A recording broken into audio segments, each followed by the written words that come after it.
आप इंग्लिश बोलना चाहते हैं लेकिन बोल नहीं पाते? क्या ट्रांसलेशन में आपको प्रॉब्लम का सामना होता है? तो इन्हीं तमाम प्रॉब्लम्स का हल है हमारा ये एडवांस इंग्लिश स्ट्रक्चर का कोर्स। हमारे इस चैनल के ऊपर एडवांस इंग्लिश स्ट्रक्चर्स की क्लासेस चल रही हैं, जिसमें हम रोजाना एक स्ट्रक्चर डिस्कस करते हैं, जिसकी आप घर बैठ के प्रैक्टिस करके उसकी ट्रांसलेशन कर सकते हैं और वो जुमले अपने दोस्तों से, रिश्तेदारों से और क्लास फेलो से क्लास में बोलचाल करके अपनी जबान पर रवा कर सकते हैं। आज की वीडियो में हम इस तरह का स्ट्रक्चर डिस्कस करेंगे। लगता है वो थकी हुई है, लगता है वो मसरूफ है, लगता है कि वो जा चुके हैं। हम अक्सर अपनी गुफ्तगू के अंदर इस तरह के जुमले इस्तेमाल करते हैं जिसमें लगता है जैसा लफ्ज आता है, जैसे लगता है बच्चे बिरयानी खा चुके हैं, लगता है स्कूल की छुट्टी हो चुकी है, लगता है चांद नजर आ जाएगा। इसी तरह के जुमले अगर हम अपनी गुफ्तगू में इस्तेमाल करते हैं तो उनकी इंग्लिश ट्रांसलेशन करेंगे हम कैसे। आज की वीडियो में हम यही सब कवर करेंगे, तो जुड़े रहिएगा वीडियो में आखिर तक ताकि आज का स्ट्रक्चर आपको मुकम्मल तरह से समझ में आ जाए। एडवांस इंग्लिश स्ट्रक्चर की आज की हमारी क्लास 31 है, जिसमें हम सीखेंगे लगता है जैसे जुमलों का स्ट्रक्चर। आज हम लगता है जैसे जुमलों की इंग्लिश ट्रांसलेशन बनाएंगे, जिसके लिए हम इंग्लिश में इस्तेमाल करते हैं इट सीम्स का फ्रेज। और आज हम इट सीम्स का फ्रेज लगाकर मुख्तलिफ जुमले बनाना, उसकी प्रैक्टिस करना सीखेंगे। इस स्ट्रक्चर से रिलेटेड आपको एक एक्सरसाइज भी दी जाएगी, जिसकी इंग्लिश ट्रांसलेशन आप घर बैठे कर सकते हैं। आज के स्ट्रक्चर का स्ट्रक्चरल फार्मूला भी हम इसी वीडियो में सीखेंगे, तो जमे रहिएगा वीडियो में आखिर तक। अब इन जुमलों को इंग्लिश में बोले।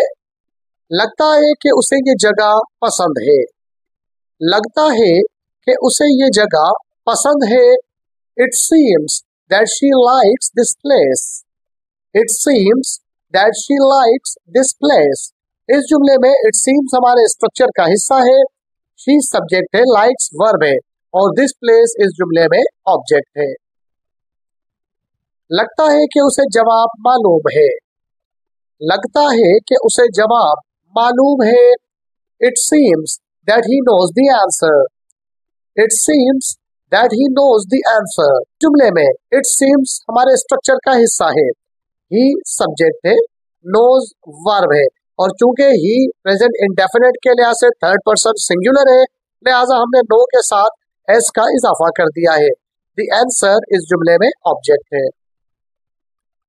लगता है वो पार्टी से लुत्फानंदोज हो रहे हैं, लगता है वो पार्टी से लुत्फानंदोज हो रहे हैं। It seems that they are enjoying the party. It seems that they are enjoying the party. इस जुमले में it seems हमारे स्ट्रक्चर का हिस्सा है, they इस जुमले का सब्जेक्ट है, are हेल्पिंग वर्ब है, enjoying वर्ब है और वर्ब के साथ ing आया है, party इस जुमले में ऑब्जेक्ट है। अब हम बढ़ते हैं हमारे आज के स्ट्रक्चरल फार्मूले की तरफ कि अगर हमें इस तरह के जुमलों की इंग्लिश में ट्रांसलेशन करनी हो तो क्या स्ट्रक्चरल फार्मूला इस्तेमाल करेंगे। तो ऐसे जुमलों की ट्रांसलेशन के लिए हम जुमले में सबसे पहले इट सीम्स का फ्रेज लगाते हैं, उसके साथ हम दैट का प्रोनाउन ज्वाइन करते हैं और फिर उसके साथ एक सेंटेंस लगा देते हैं। जुमला मुकम्मल हो जाता है और सेंटेंस के साथ हम सब्जेक्ट, वर्ब और ऑब्जेक्ट। फॉर एग्जाम्पल,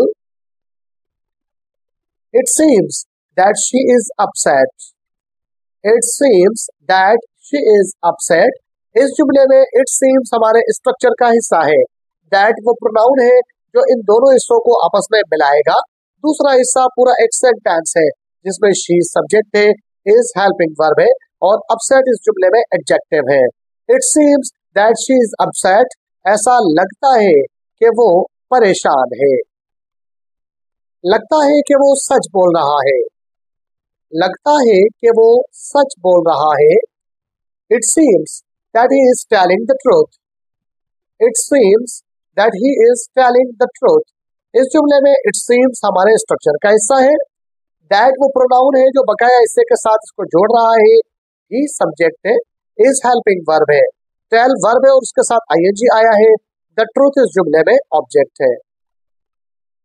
लगता है कि वो दोस्त है, लगता है कि वो दोस्त है। It seems that they are friends.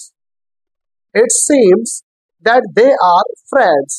इस जुमले में it seems हमारे स्ट्रक्चर का हिस्सा है, that वो प्रोनाउन है जो इन दोनों हिस्सों को आपस में जोड़ता है, they सब्जेक्ट है, आर हेल्पिंग वर्ब है और फ्रेंड्स इस जुमले में ऑब्जेक्ट है।